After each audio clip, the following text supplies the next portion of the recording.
Permettez-moi, Monsieur le Premier ministre, de vous demander de relayer nos sincères condoléances aux familles des victimes de la catastrophe de cette semaine au Cap-Haïtien.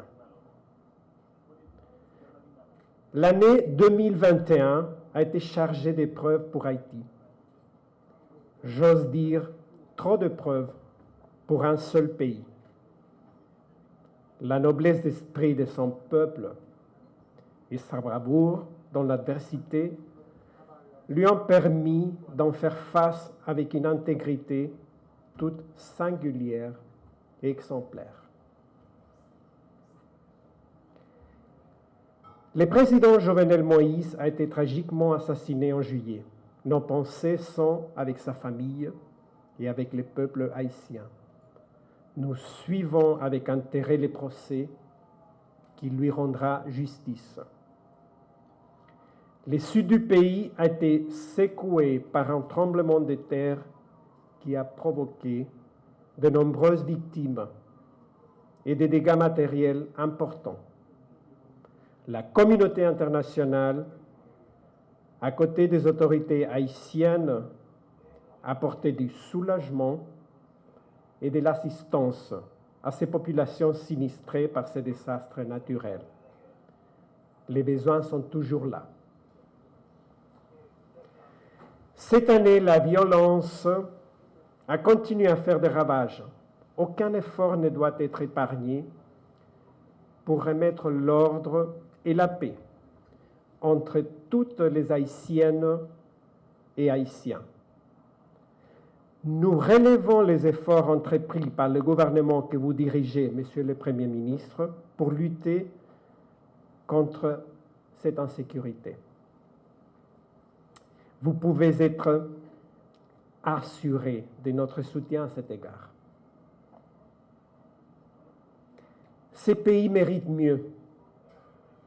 Haïti, conçu dès son émancipation comme un phare de liberté, doit trouver le moyen de rendre à sa population les fruits du développement équitable et inclusif dans leur pays, pour que personne ne soit contraint à émigrer.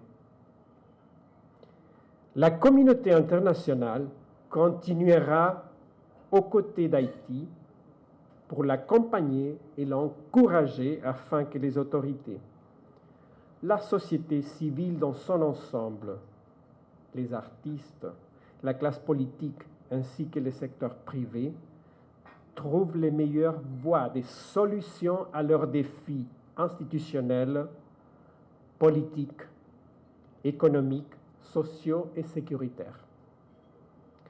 Les buts étant que toute fille et tout fils de cette terre puissent jouir de leurs droits politiques, civils, économiques et socioculturels en vue de surmonter les nombreuses crises qui les affectent.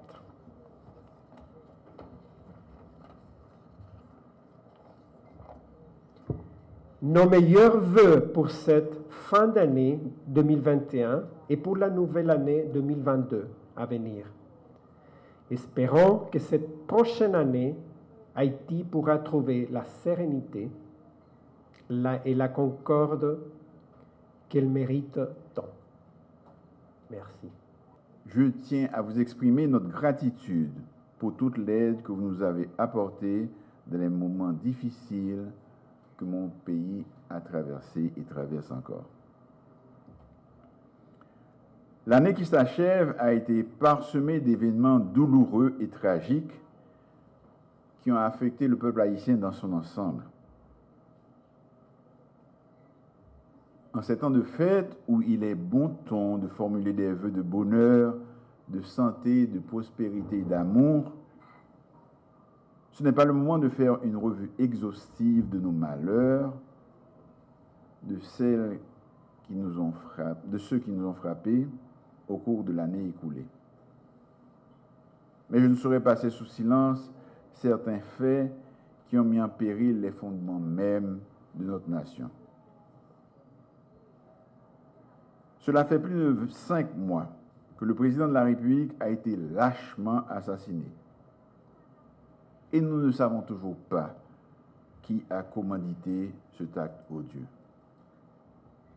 Dieu merci, la sagesse et le sens élevé des intérêts supérieurs de la nation, manifestés par beaucoup de leaders politiques, de la société civile et des organisations populaires, nous ont aidés à passer ce cap difficile en signant un accord politique pour assurer une période intérimaire apaisée. Nous espérons que ces temps de fête inspireront aussi nos autres compatriotes et les portera à saisir cette main fraternelle que je leur tends. Nous avons besoin d'unité et de sérénité pour faire face aux défis collectifs qui nous attendent. Je ne peux pas parler de fête sans avoir une pensée pour nos compatriotes qui ont été victimes de cette tragédie survenue au Cap-Haïtien. Des dizaines de personnes ne verront pas l'année nouvelle parce qu'elles sont mortes dans d'atroces souffrances. De nombreuses autres victimes sont clouées et souffrent sur un lit d'hôpital. Mesdames, Messieurs, avec le soutien indéfectible des amis d'Haïti que vous représentez, au gouvernement que j'ai l'honneur de diriger, j'ai l'assurance que nous allons parvenir à faire en sorte que l'année qui s'en vient soit bien meilleure à tous égards que celle qui se termine. Le peuple haïtien compte sur la solidarité de vos pays et de vos organisations. Nous nous réjouissons de la libération des otages américains et canadiens qui vont pouvoir passer les fêtes en famille. Je vous demande et je vous prie de transmettre à vos familles, à vos gouvernements respectifs et aux dirigeants de vos organisations les vœux les meilleurs de mon gouvernement et du peuple haïtien tout entier.